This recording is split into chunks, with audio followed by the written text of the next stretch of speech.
Chers amis de Cannes et de ses environs, bonjour. Je suis ravie de vous retrouver comme chaque vendredi à 11 h pour l'émission Judaï Cannes, l'émission de la communauté juive de Cannes et de ses environs. Aujourd'hui, notre invité, c'est le rabbin David Moyal pour nous parler de la fête de Shavuot. Et je vais vous expliquer juste en introduction de quoi il en retourne. Shavuot est célébré exactement 7 semaines après la fête de Pessah, comme le prescrit la Bible, d'où son nom, Shavuot, qui signifie les semaines en hébreu. Il s'agit de la seconde des 3 grandes fêtes de pèlerinage et elle est observée 2 jours en diaspora et 1 jour en Israël. Cher David, bonjour. Bonjour Carole. Donc merci d'avoir répondu présent pour cette nouvelle invitation pour nous parler de cette fête de Shavuot. Donc d'où vient-elle cette fête et quelle est son origine? Et que fête-t-on exactement? Il est vrai que cette fête-là n'est pas mentionnée, j'allais dire, au niveau de la date. Vous avez la fête de Pessah, nous savons que c'est le 15 du mois de Nissan. Et le 15 du mois de Tishré, c'est la fête de Sukkot, et ainsi de suite. Alors que celle-ci, la Torah nous demande de compter les jours et compter les semaines. C'est pour ça, d'ailleurs, comme vous l'avez si bien dit, elle s'appelle Shavuot.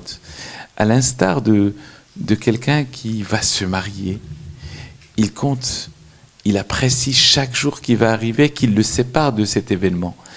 Et d'ailleurs, c'est un événement grandiose, parce que Shavuot, c'est le don de la Torah. Shavuot, c'est l'élément central des fêtes. D'ailleurs, elle se situe après Pessah et bien avant Sukkot. C'est une fête qui rappelle un petit peu une période précise du temps, une période agricole, c'est-à-dire la fête de la moisson. Mais en même temps, la fête de Shavuot, c'est la fête de la vraie liberté. La vraie liberté, comme nos sages le disent, c'est ce qui s'attache à la loi et à la tradition. Et c'est ce que nous essaierons de faire, du moins tout au long de ces 2 jours que nous allons vivre ensemble. Mais c'est pas une fête qui s'attache, c'est la liberté et qui s'attache. Normalement, c'est ce côté attaché. Normalement, on est détaché si on est libre. Oui, et bien justement, le mot liberté en hébreu se dit herut. Et le mot herut, quand on enlève les voyelles, veut dire harut. C'est-à-dire que les lettres de la Torah étaient gravées sur les tables. Oui, comme les 10 commandements. N'est libre que celui qui s'attache réellement à la loi et à la transmission et à la tradition. On est véritablement libre lorsqu'on vit quelque chose pleinement. Lorsqu'on est hors la loi, eh bien on dépend toujours de quelque chose. Lorsqu'on est maîtrisé par les règles, eh bien on vit pleinement sa liberté. C'est d'ailleurs, je dirais, à l'instar de ce qui se passe dans les républiques, dans les démocraties, il y a des règles que nous devons respecter. Eh bien nous sommes libres parce que justement nous respectons ces principes-là. Merci de ces explications très intéressantes parce que c'est vrai que la liberté, c'est fondamental et en même temps, la liberté, c'est celle qui nous permet de... je ne parle pas du choix, mais la liberté, c'est celle qui nous permet d'aller, de grandir, de s'épanouir. Complètement, et d'aller par la suite vers la pratique et par la suite vers le choix. Donc, on a dit la fête des moissons, qui est une fête, parce que c'est vrai que dans le calendrier, il y a énormément de fêtes qui sont à chaque fois rythmées avec les saisons de l'année. Donc là, vous avez dit en préambule que c'est une commémoration du don de la Torah, oui. Shavuot. Shavuot, c'est la fête de la Torah, c'est la fête de la moisson. C'est aussi la fête des prémices, c'est-à-dire qu'à l'époque du Temple, tous les premiers fruits qui sortaient, on devait donc les entourer d'un fil rouge et les pourquoi emporter parce rouge que ça porte bonheur. Non, pas forcément. C'est-à-dire il fallait les désigner par rapport aux autres, les prémices, les premiers fruits, tout simplement, par quelque chose qui allait, j'allais dire, être vif, qui soit reconnaissable. Oui, le rouge. Et le rouge, hein. Et puis en même temps, ce qu'il faudrait dire, c'est que ces fruits allaient être consommés par la suite à Jérusalem, d'où d'ailleurs où on rappelle la réunification que nous avons bien vécue cette semaine. Cette semaine à la CI. À la CI, et aussi à Paris où j'étais. Oui. Donc cette semaine aussi, il y a eu de très grandes fêtes de partout pour l'unité de Jérusalem. Donc un clin d'œil en même temps à ces prémices qui nous permettaient d'arriver jusqu'au temple, hein, l'élément central du peuple juif. Et c'est pour ça que cette fête est importante, parce que en même temps, elle n'est pas attachée par une forme de symbolique. Vous avez par exemple à Pessah, vous avez la matzah, c'est la mitzvah de Pessah. Vous avez à Sukkot, il faut construire une soukha, il faut avoir les 4 espèces. Là, vous avez la vraie liberté. Vous n'êtes pas symbolisé par quelque chose. Vous êtes symbolisé par la transmission. Lecture, je crois, c'est par ça, les lectures, de la Torah. par l'étude de la Torah. D'ailleurs, c'est la raison pour laquelle nous attendons la plénitude, c'est-à-dire nous attendons le soir tombant, c'est-à-dire la nuit, pour commencer donc mardi soir à faire le kiddush et rentrer en fête. Oui, c'est ça, hein, c'est mardi, donc mercredi, mardi soir, il y a la veillée. Il y a la veillée le mardi soir, et j'invite tous ceux qui ont l'habitude de faire la veillée, d'ailleurs qui sera suivi d'un office très tôt pour ceux qui n'arrivent pas à dormir, ou du moins ceux qui se lèvent tôt, de minuit et demi jusqu'à 3h30, 4h du matin, suivi de cet office. Et puis nous avons quand même des traditions, j'allais dire, importantes dans notre communauté, à savoir les 10 paroles qu'on appelle la kalma, c'est-à-dire les 10 paroles traduites et commentées de l'arabe en français. On lit 5 le premier jour et 5 le deuxième jour, et sans oublier bien sûr les Hazarot, et puis surtout le livre de Ruth, qui est en relation aussi avec la fête de Shavuot. Et pourquoi dites-vous en langue arabe ? Pourquoi parce que ça a été traduit en langue arabe, de l'hébreu à l'arabe. Ça a été d'ailleurs l'arabe littéraire, hein. C'est un arabe qui est très très très riche, et d'ailleurs même, j'allais dire, même ceux qui le lisaient en arabe ne le comprenaient même pas, tellement il était fort. Et donc nous avons aujourd'hui cette chance, je ne vais pas dire de ne pas comprendre l'arabe, mais d'avoir des livres en français et de lire le contenu qui est véritablement, ce sont des sources midrashiques formidables. Donc il y a mardi 30, mercredi 31, le premier jour, et jeudi 1er, et ça se jour. termine jeudi soir, en rappelant au passage que les 10 commandements sur le Sefer Torah, c'est-à-dire dans la Torah, seront lus le mercredi matin. D'accord. David, nous allons marquer une courte pause et nous allons retrouver nos invités. Vont vous retrouver dans quelques instants. Vous écoutez Judaïkan sur Radio Shalom Nitsan. Chers amis, je vous rappelle que notre invité d'aujourd'hui est David Moyal, le rabbin de la communauté juive de Cannes, et nous sommes là pour parler de cette fête de Shavuot. David, est-ce que vous pouvez développer l'histoire justement de Shavuot avec Ruth ? Qu'est-ce qui s'est passé sur cette Ruth la Moabite, l'ancêtre du roi David, de sa conversion au judaïsme et de l'époque de la moisson en terre d'Israël. Alors, il faudrait juste reprendre un petit peu. L'histoire de Ruth est formidable parce que elle décrit l'attachement d'une païenne, hein, et pas n'importe laquelle, parce que selon nos sages, elle était une princesse. Elle a dû quitter sa maison natale. Et ça nous rappelle un petit peu quelque chose, quelque part, Abraham, qui a dû quitter sa patrie pour aller s'attacher à une nation qui adore un seul Dieu, qui épouse la Torah. Donc, quelque part, l'histoire de Ruth nous donne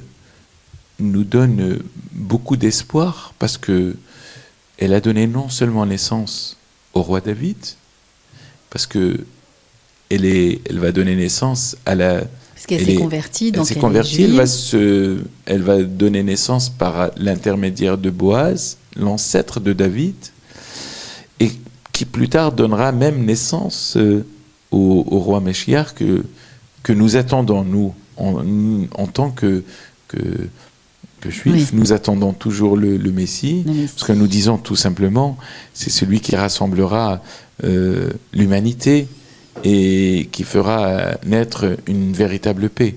C'est ce que nous attendons en tout cas.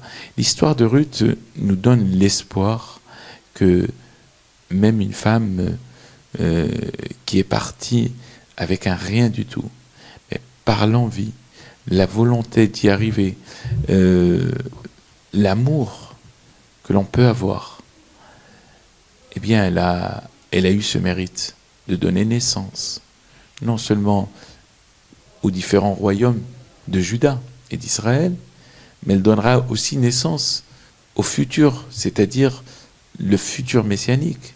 Et ça, je crois que c'est quelque chose d'important pour nous, même nos fidèles, parfois quand ils viennent me voir, me dire « Monsieur le rabbin, à mon âge, je ne peux rien apprendre. » Non, je n'ai pas suffisamment. Je leur dis, on peut apprendre à tout âge et on peut avancer à tout âge. Et je crois que l'histoire de Ruth, elle est magnifique. Et d'ailleurs, c'est pour ça qu'elle s'inscrit dans le don de la Torah, parce que l'ensemble du peuple juif, lorsqu'il a reçu la Torah, à l'instar des autres nations, il a dit « Naaseh », c'est-à-dire « nous ferons ». « Venishma », et puis nous essaierons de comprendre. Vous savez, parfois, il nous arrive de ne pas comprendre les choses. Mais à force de les pratiquer, on finit par les comprendre. En tout cas, pas uniquement par la pratique, mais nous avons quelque chose aussi qui est formidable. C'est cette notion intellectuelle. C'est de développer son intellect. Et ça, la Torah y met quelque chose d'important pour chacun d'entre nous, pour qu'on puisse les développer. Développer son intellect, c'est-à-dire s'asseoir, échanger, écouter, partager, tout simplement. Et ça, c'est le sens de l'histoire de Ruth, et c'est aussi le sens de l'histoire de cette belle fête qui est Shavuot. Oui, la force du mental est très importante, et l'être humain, c'est une belle leçon aussi d'humanité, de savoir rebondir. Elle est allée jusqu'au bout de ce qu'elle voulait, cette Ruth. Oui, parce qu'il n'y a pas de fatalisme dans le judaïsme. Il n'y a pas une forme de, comme diraient certains, du maktoub qui écrit. Eh bien, changer, j'allais dire, le destin, c'est quelque chose qui peut être à la portée de n'importe qui. J'allais dire, nous sommes tous capables. Bien sûr. On est chaque être humain est capitaine à bord de son navire. Il est capitaine, mais tout dépend aussi de son comportement.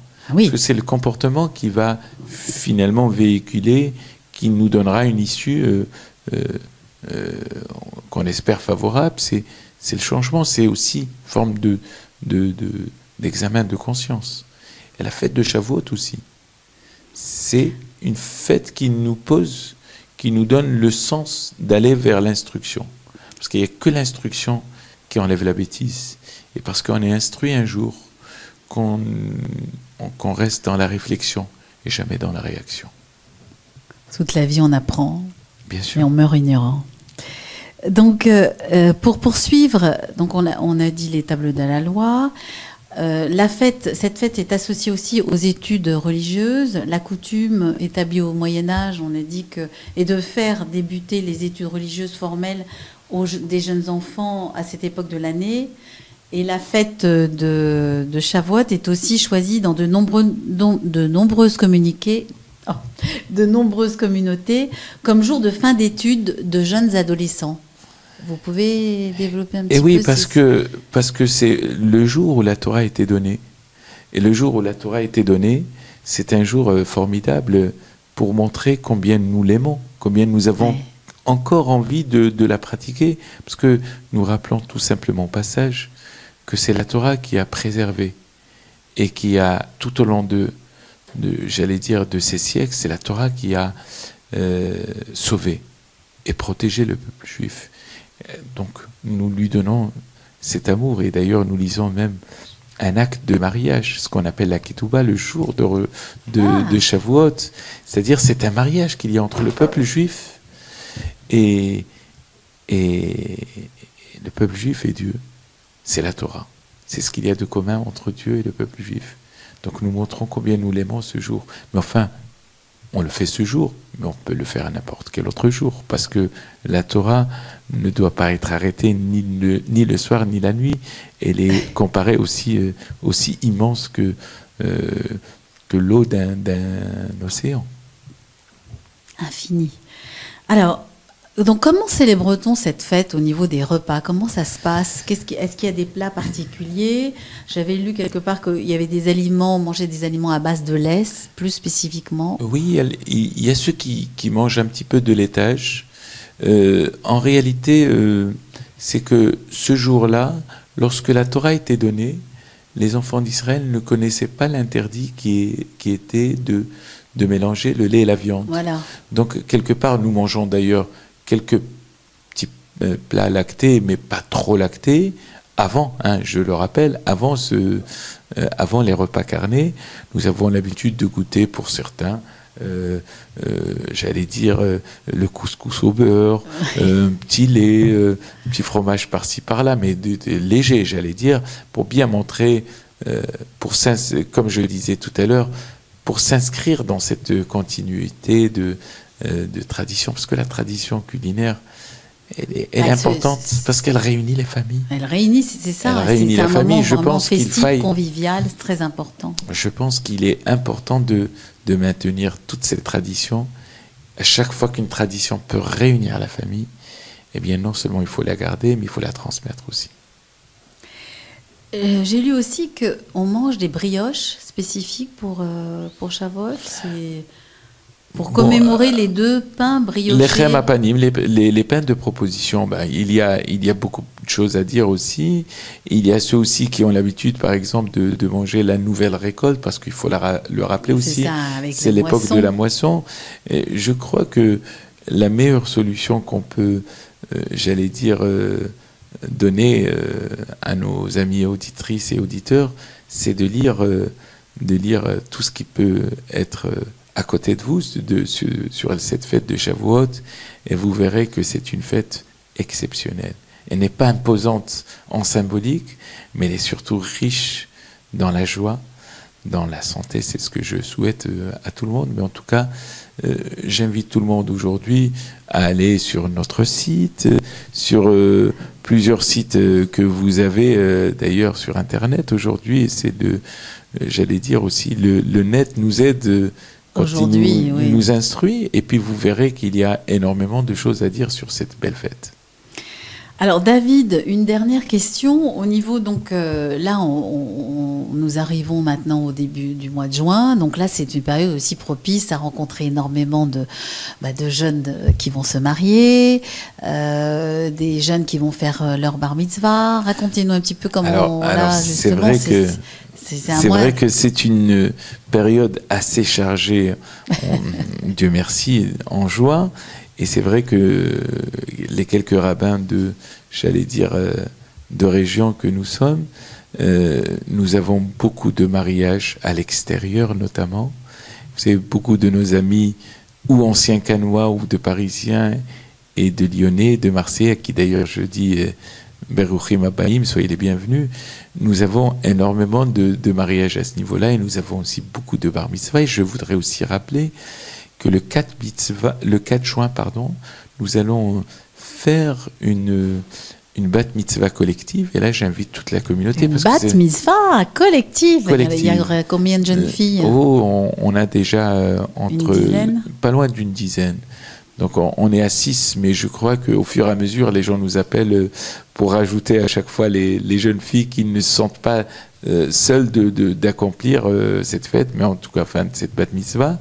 Mais en tout cas, vous voyez, c'est aussi ça la communauté. Ce sont aussi ces moments de joie qui nous permettent, je l'espère, de continuer à être dans la joie jusqu'aux prochaines fêtes qui sont les fêtes de Tishri. On peut simplement préciser, il y a une décoration particulière aussi à la synagogue pour la fête de Shavuot.